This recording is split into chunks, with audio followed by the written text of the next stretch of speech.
Michael Jackson's lawyer just dropped a bombshell: he's alive. The king of pop's disappearance has always been clouded by rumors, from hidden islands to uncommon disguises. Why would the king of pop go to such lengths to vanish from the public eye? Tune in as we dive deep into this strange story that will make you doubt everything you ever knew. Michael Jackson's life was no fairy tale. Born to a mother who wanted to be a country singer and a father who wanted to make stars out of his kids, Michael's childhood was a blend of music and misery. His mother, Catherine, kept the family together with her gentle spirit and unwavering devotion to her faith, while his father, Joe, ran the family with an iron fist. Joe's vision for his children was simple: they would be successful no matter the cost.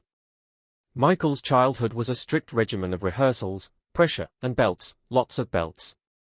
Imagine trying to be perfect every day or face the buckle end of Joe's wrath. Before we dive deeper, it's clear that the truth behind Michael's childhood is far darker than anyone could have guessed, and this is just the beginning of what will truly shock you.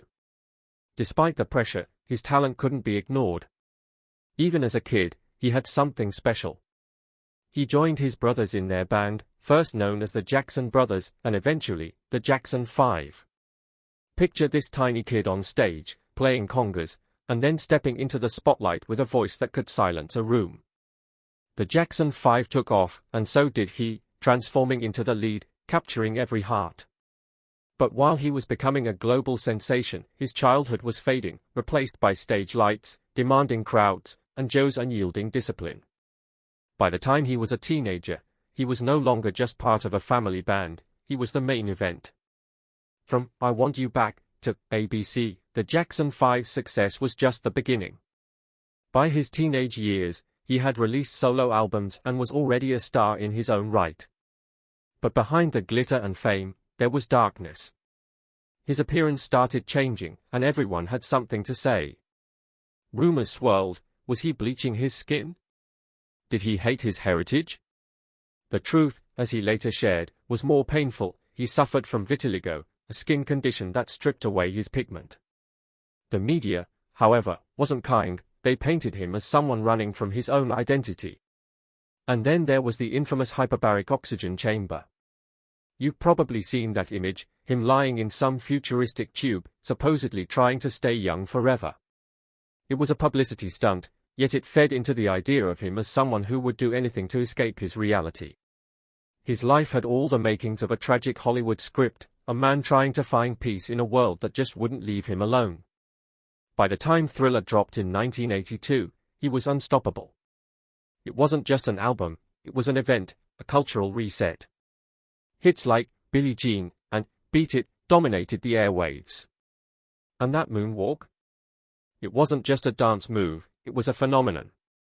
His performance at Motown 25 was electric. 47 million people watched in awe as he glided across the stage. That single moment turned him into an icon. But fame, as we know, came at a cost. His struggle with his identity, his appearance, and the relentless spotlight only got worse as time went on. Then came the scandals, the allegations that rocked his world, leaving his career forever tarnished. The press was relentless, and the public was split. Some stood by him, others condemned him. His strange behavior didn't help: the pet chimpanzee named Bubbles, the mask wearing, the endless plastic surgeries. He became less of a person and more of a myth, a caricature of the man he once was. Was he hiding something, or was he simply trying to protect what was left of his sanity? In 2009, the world was stunned. Michael Jackson, dead at 50. Acute propofol intoxication, they said, a tragic end for a man who had spent his entire life performing. The news spread like wildfire, and fans everywhere mourned. The king of pop was gone, just like that. Or was he? That's where things get murky. Over the years, fans have claimed to spot him in various places, in crowds, in photos, even in his own family's social media posts. The theories ranged from plausible to downright bizarre, but people were desperate to believe that he had somehow managed to escape the circus of fame. Even with all the fame he achieved, there was always something hidden beneath the surface of his stardom. And now, years after his supposed death, his lawyer comes out and says he's alive. Imagine the chaos. What does this mean? Was his death faked? Did he finally manage to pull off the greatest disappearing act of all time? The lawyer's words have reignited the fire, and suddenly, everyone's a detective, dissecting old footage, analyzing every interview, looking for clues. There's even talk of him living under an alias, hiding out somewhere far from the spotlight. But why would he do it? Think about it. His life was nothing short of a nightmare towards the end.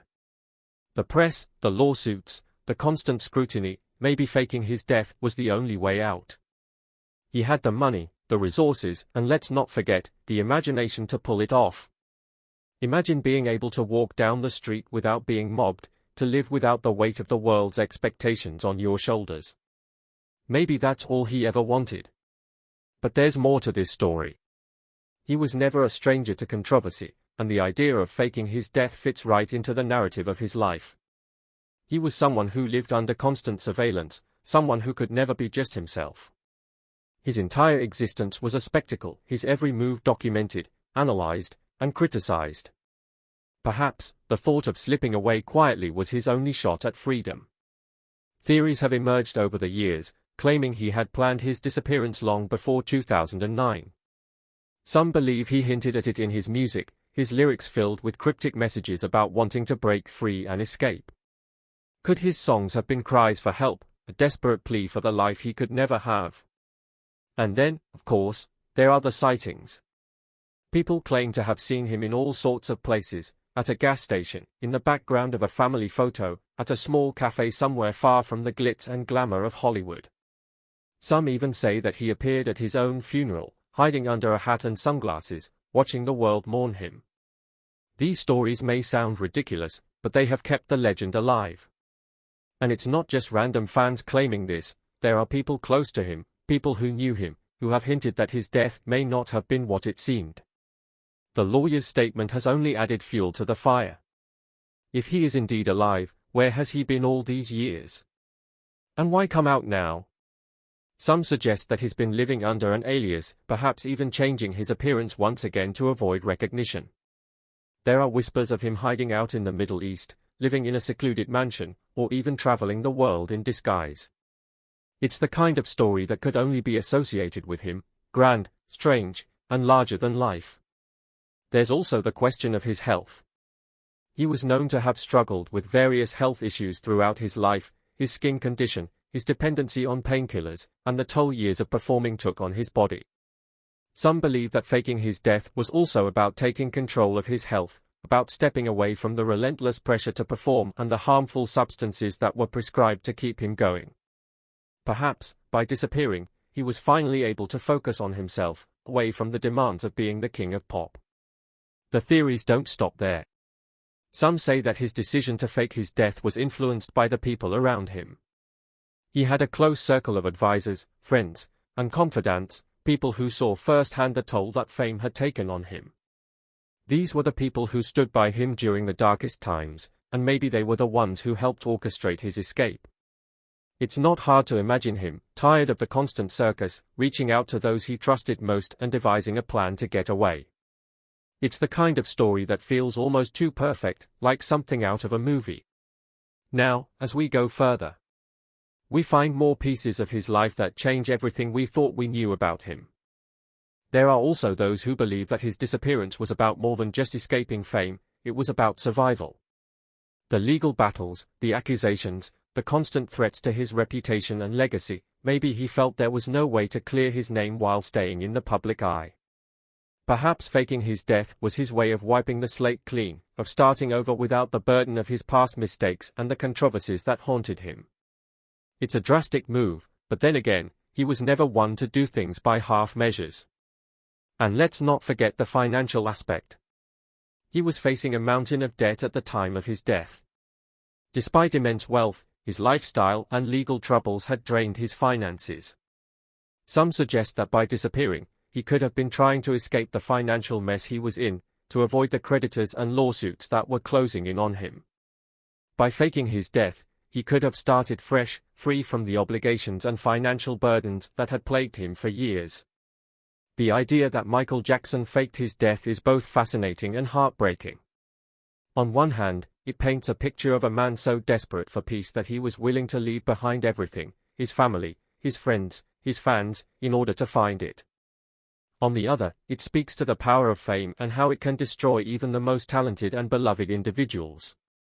He gave the world everything he had, but perhaps, in the end, all he wanted was a chance to be free. But is any of this real? The evidence is flimsy at best. The sightings, the supposed hints in his music, the lawyer's statement, it's all circumstantial. There's no concrete proof that he is still alive, just a series of coincidences and wishful thinking. Yet, the idea refuses to die. People want to believe that he is out there, somewhere, living the life he always deserved but could never have. It's a comforting thought, that the king of pop managed to escape the chaos and find peace. And then there's the question of his family. If he is alive, what does that mean for his children, his siblings, his mother? Have they been in on it all along? Are they living with the knowledge that their father, their brother, their son is still out there, somewhere? It's hard to imagine the kind of emotional toll that would take, the secrecy, the lies, the constant fear of being found out. And yet, if anyone could pull it off, it would be him. He was a master of illusion, both on and off the stage. There's also the possibility that the lawyer's statement was misunderstood or misinterpreted. Lawyers are known for their careful wording, and it's possible that something was taken out of context, twisted into something it wasn't meant to be. But that hasn't stopped people from running with it, from believing that he is alive and well, living in disguise. The appeal of the story is just too strong, it's the ultimate comeback, the greatest trick ever pulled. As we dig deeper into the question, it becomes clear that the truth may never be known.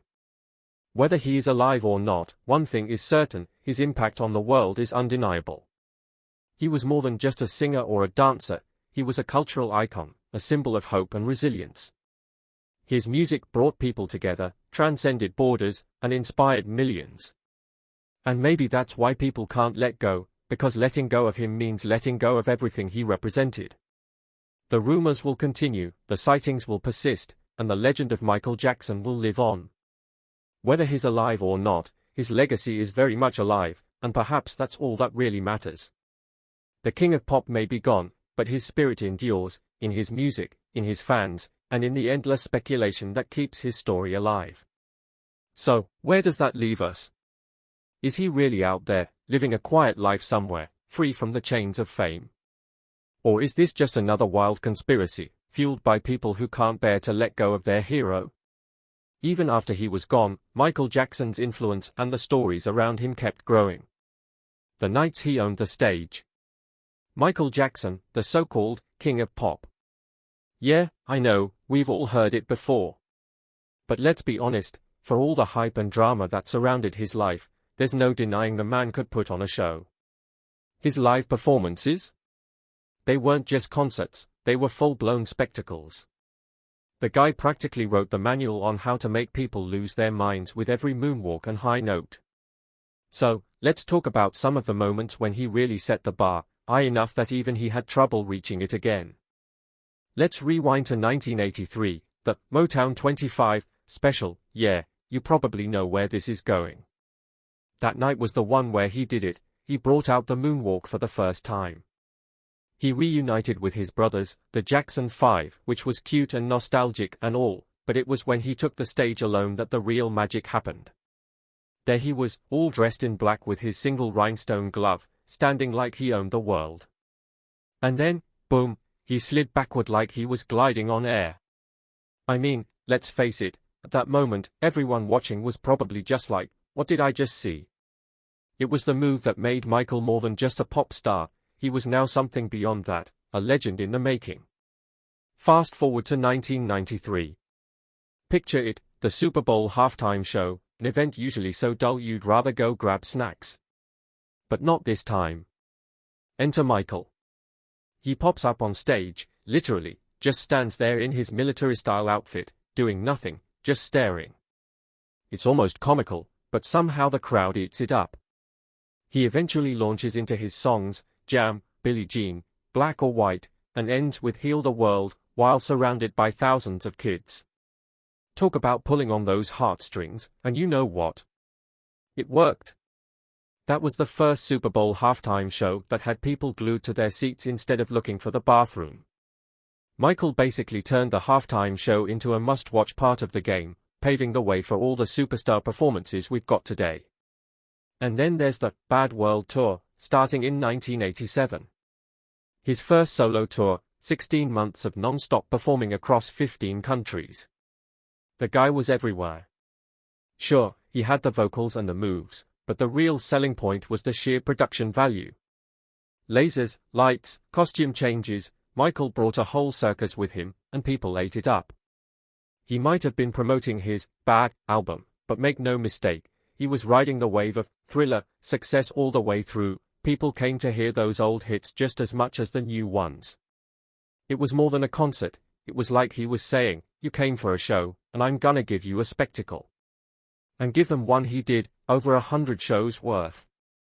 Jump ahead a few years to 1992 and it's the Dangerous World Tour. This was Michael's chance to double down on theatrics, and boy, did he. The guy had enough pyrotechnics to rival a 4th of July celebration. One of the standout performances from this tour was in Buenos Aires. He comes out with his usual swagger, belting out Jam, Wanna Be Starting Something, and Smooth Criminal. And let's not forget that iconic anti-gravity lean. You could almost hear the crowd's jaws dropping in unison. It was high energy, high drama, and a whole lot of hype. Michael knew what people wanted, and he gave it to them, a big, loud, over-the-top show that nobody would forget. And how about 1997, the History World Tour, in Munich? Yeah, Michael was still at it, and Munich was one of those moments that just proved the guy had staying power. Smooth Criminal, again, because really, who got tired of seeing that one? He pulled out all the tricks, the choreography was flawless, the lighting was perfect, and every single move looked like he'd rehearsed it 1,000 times. The crowd couldn't get enough, and Michael knew how to feed that energy right back into his performance. Even when people started whispering that his best days were behind him, he still showed up and delivered. Not that all of Michael's memorable performances were on big tours or TV specials. Let's take the 1995 MTV Video Music Awards. Michael took the stage for a solid 15 minutes, ripping through a medley that was basically a who's who of his hit list. Is Michael Jackson's return just another wild conspiracy, or is there truly something he's keeping from the world? Tell us what you think and remember to like and subscribe for more.